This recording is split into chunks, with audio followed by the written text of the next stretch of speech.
तो बच्चों, राधे राधे।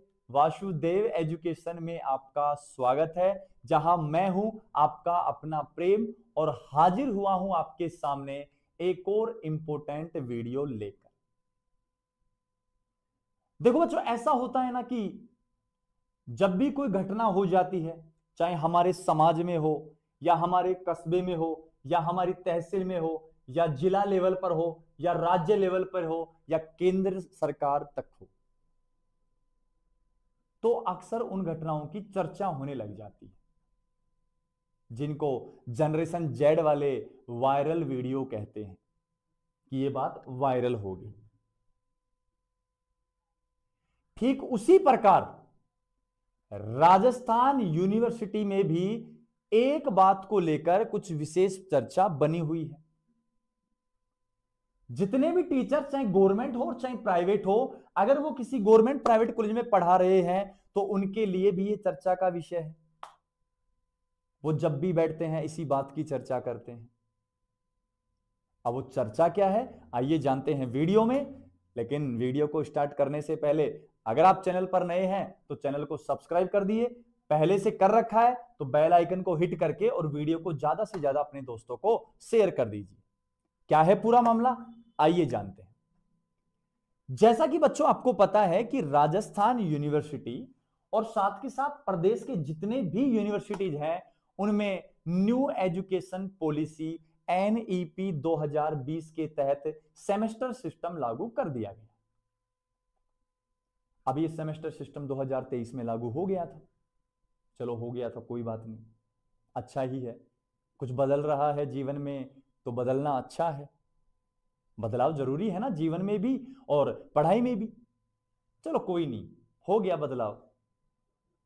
वो जो NEP लागू की गई थी उस आधार पर सेमेस्टर का सिलेबस भी बना दिया गया। अब शिक्षा प्रणाली बदली है तो सिलेबस तो बदलेगा, चलो कोई दिक्कत नहीं। जब सिलेबस बदला तो 2023 में सिलेबस रहा, 2024 में वही सिलेबस रहा, लेकिन 2025 में सेशन में उनको प्रॉब्लम हो गई, उन्होंने उस सिलेबस को चेंज कर दिया। ये भी कोई बड़ी बात नहीं है, अब कर दिया तो कर दिया।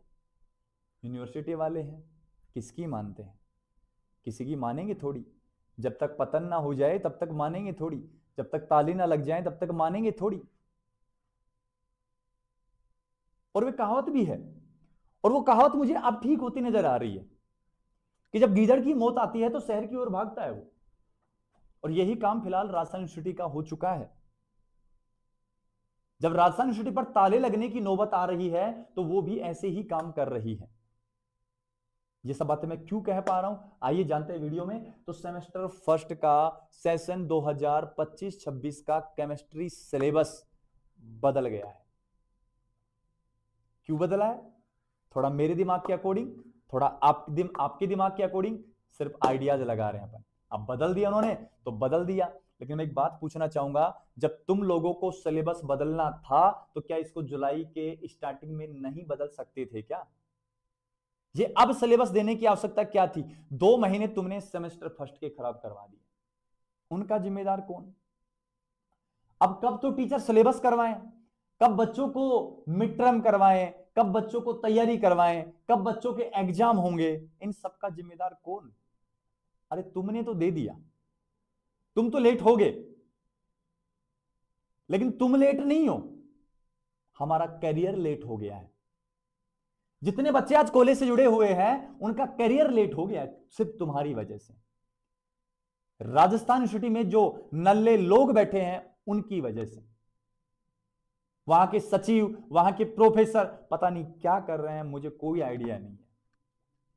और हमारे शिक्षा मंत्री जी, जिनका कल बयान भी था एक, जो हमारे चैनल पर वीडियो बनाई भी गई कि 1 अप्रैल से नया सेशन लागू करेंगे और सभी सरकारी और गैर सरकारी जो निजी विद्यालय हैं उनमें ड्रेस समान करेंगे। अरे ड्रेस में ही लगे रहोगे कि एजुकेशन सिस्टम को भी सुधारोगे? अरे कपड़े बदलने से आत्मा शुद्ध नहीं होती है, इस बात को तुम क्यों नहीं जानते? एक व्यक्ति जो मर्डर करके आया है लेकिन उसने कपड़े बदल लिए, क्या वो अपराधी नहीं है? अब भी वो अपराधी है। लिबाज बदलने से कैरेक्टर नहीं बदल जाता है, लिबाज बदलने से परिस्थितियां नहीं बदल जाती हैं। क्यों नहीं समझ रहे आप इस बात को? सुधरना आपको पड़ेगा। अगर नहीं सुधरोगे तो प्रॉब्लम्स पे प्रॉब्लम्स चलती रहेंगी। अभी तक आपका शेड्यूल नहीं बन पाया है कि कब तो एग्जाम होने हैं, कब रिजल्ट आना है, कब मिड टर्म होने हैं, कब प्रैक्टिकल्स होने हैं।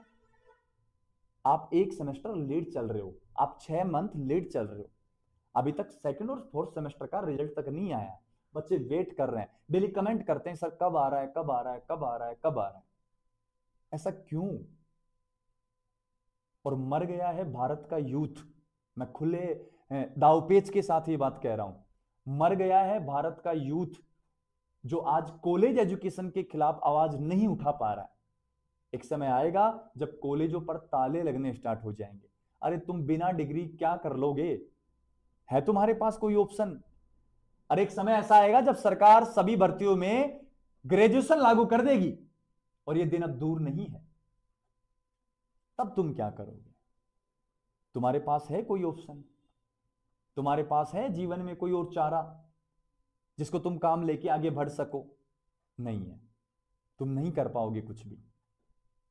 तो भारत का जो यूथ है, भारत का जो कॉलेज एजुकेशन में पढ़ने वाला युवा है, या तो सिर्फ वो राजनीति में लग रहा है कि छात्र संघ के अध्यक्ष के चुनाव करवा दो। अरे यार, चुनाव अध्यक्ष के करवा दें, अध्यक्ष बन जाएगा, क्या हासिल कर लेगा तू? सिर्फ तू तेरे करियर के लिए 1000 बच्चों का भविष्य दांव पर लगा रहा है। अरे क्या तू ये मुद्दा नहीं उठा सकता क्या वहां पर जाकर कि ये बार बार क्या किया जा रहा है, रिजल्ट क्यों नहीं आ रहा है, सिलेबस क्यों चेंज किया जा रहा है? और जब सिलेबस चेंज किया तो टाइम से करो ना। सिलेबस चेंज करने में कोई आपत्ति नहीं है, टाइम से करो। Time is money. सबसे ज्यादा इंपॉर्टेंट तो समय ही है। वासुदेव खुद कहते हैं सब समय का फेर है। तो आप क्यों नहीं समझ रहे इस बात को? राजस्थान यूनिवर्सिटी के जो लोग हैं वो क्यों नहीं समझ रहे इस बात को? क्या करना चाहते हैं बच्चों के साथ? क्या खुद का और बच्चों का करियर दोनों का खराब करना चाहते हैं क्या? साफ साफ कह दो। चलो जो भी हुआ, भुगतना तो हम स्टूडेंट्स को ही है, भुगतना हम जैसे टीचर्स को ही है। अब टाइम पे सिलेबस नहीं होगा, रिजल्ट खराब आएगा। रिजल्ट खराब आएगा, तुम रेवोल्यूशन के नाम पर मोटा पैसा वसूलने वाले हो, और जब तुम मोटा पैसा वसूलोगे आराम से खाओगे उनको बैठ के। लेकिन भगवान कहते हैं एक बात कि इस जन्म के कर्म इस जन्म में ही भोगने पड़ेंगे। एक छोटी सी बात और कहूंगा, फिर मैं सिलेबस पे आ जाऊंगा। कल मैंने एक दैनिक भास्कर में एक खबर पढ़ी कि पैरा ओलंपिक के जो मेडल विजेता है उनको शिक्षा विभाग का महानिदेशक बनाया जाएगा। यार एक बात बताओ, एक पैरा ओलंपिक का स्पोर्ट्स कोटे का व्यक्ति है, उसको शिक्षा विभाग में क्या पता कि सिलेबस क्या है? उसको क्या पता कि किस प्रकार से मान्यता बांटनी है? उसको कोऑर्डिनेटर बना दिया गया। मुझे समझ नहीं आता। भारत की राजनीति, भारत की व्यवस्था, भारत की पॉलिटिक्स मुझे समझ नहीं आती। मुझे समझ आता है तो सिर्फ बच्चों का भविष्य, मुझे समझ आता है तो बच्चों के लिए खड़ा होना, बच्चों के साथ उनके हर कदम पर साथ चलना। मुझे सिर्फ इतना आता है। मैं नहीं समझना चाहता, लेकिन मैं इतना कहना चाहता हूं, जो भी करो बहुत अच्छे से करो यार। मैं ये नहीं कह रहा कि स्पोर्ट्स कोटे से है, मैं भी सम्मान करता हूं कि उसने मेडल जीता है, मैं भी उसके आगे नतमस्तक हूं, लेकिन उसको किसी स्पोर्ट्स फील्ड में ही लगा दिया जाए तो अपना वो जो ज्ञान है वो वहां बिखेर कर उन बच्चों को निखार सकता है। यहां जरूरत है IAS RAS की, यहां जरूरत है पढ़े लिखे लोगों की जिन्होंने उच्च शिक्षा ग्रहण की है, वो जरूरत है। वो महानिदेशक बने तो ठीक रहेगा। हाँ उनको बनाओ, लेकिन स्पोर्ट्स कोटे में बनाओ। आप उनको कोच बना दो, गवर्नमेंट कोच बना दो। तो खैर ये अर्थव्यवस्था है, ऐसी चलती रहेगी। हम अपने सिलेबस पे आते हैं, और सिलेबस का जिक्र मैं करूं तो बात को समझना। केमिस्ट्री का सिलेबस चेंज हो गया बच्चों, और चेंज हो गया तो यूनिट तो अब भी कितनी है, 4 यूनिट है। और जो पेपर होगा वो अब भी कितने मार्क्स का होगा, सॉरी कितने मार्क्स का होगा, 80 मार्क्स का होने वाला है। ये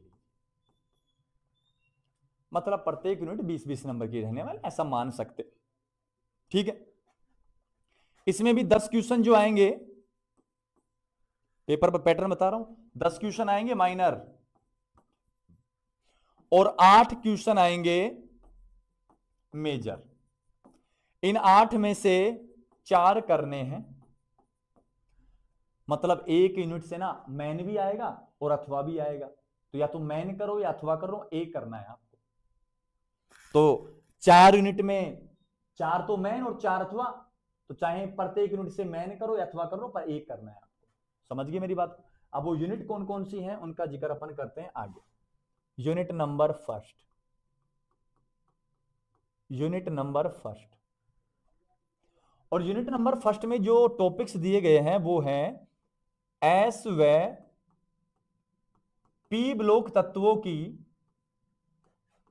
पी ब्लॉक तत्वों की आवर्तीता, पीरियोडिसिटी की बात चल रही है एस और पी ब्लॉक तत्वों के लिए। इसी में जो दूसरा टॉपिक दिया है वो आपको दिया है एस ब्लॉक तत्व, एस ब्लॉक तत्व। ये 2 टॉपिक आपको यहां दिए गए हैं। क्लियर है बात? ये तो है यूनिट फर्स्ट का मैटर। अब बात करें यूनिट सेकंड की, तो यूनिट सेकंड में जो मैटर है वो अपने पास है। सबसे पहली बात तो है पी ब्लॉक तत्व एलिमेंट, या पी ब्लॉक तत्वों के, पी ब्लॉक तत्वों के यौगिक कह दो, जिसमें अपन बोरेजीन पढ़ते हैं, जिसमें अपन सिलिकेट्स पढ़ते हैं, ये सब हम पी ब्लॉक के तत्वों के यौगिक पढ़ते हैं। इसी में अपने पास है उत्कृष्ट गैसों का रसायन, उत्कृष्ट गैसों का रसायन, केमिस्ट्री ऑफ नोबल गैस। इसी में अपने पास है रेडियो रसायन विज्ञान, रेडियो केमिस्ट्री की बात करेगा इसी में ही, इसी यूनिट में है। 3 टॉपिक हैं इसी यूनिट में।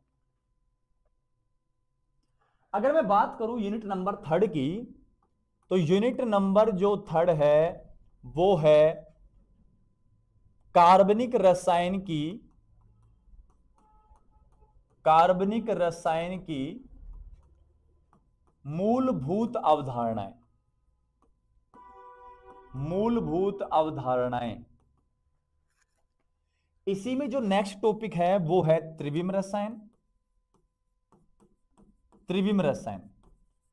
त्रिविम का ही भाग होता है प्रकाश रसायन या प्रकाशिक समावयवता, प्रकाशिक समावयवता। इसमें ही है त्रिविम समावयवता, त्रिविम समावयवता। इसी में है अपने पास क्या, लास्ट बचेगा संरूपण समावयवता, संरूपण समावयवता, कन्फर्मेशनल आइसोमेरिज्म।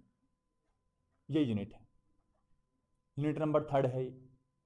अब बात करूं यूनिट नंबर 4 की, तो यूनिट नंबर 4 अपने पास रहेगा और उसमें सिर्फ एक है, और वो है रासायनिक बलगति की, केमिकल काइनेटिक्स रहने वाला है।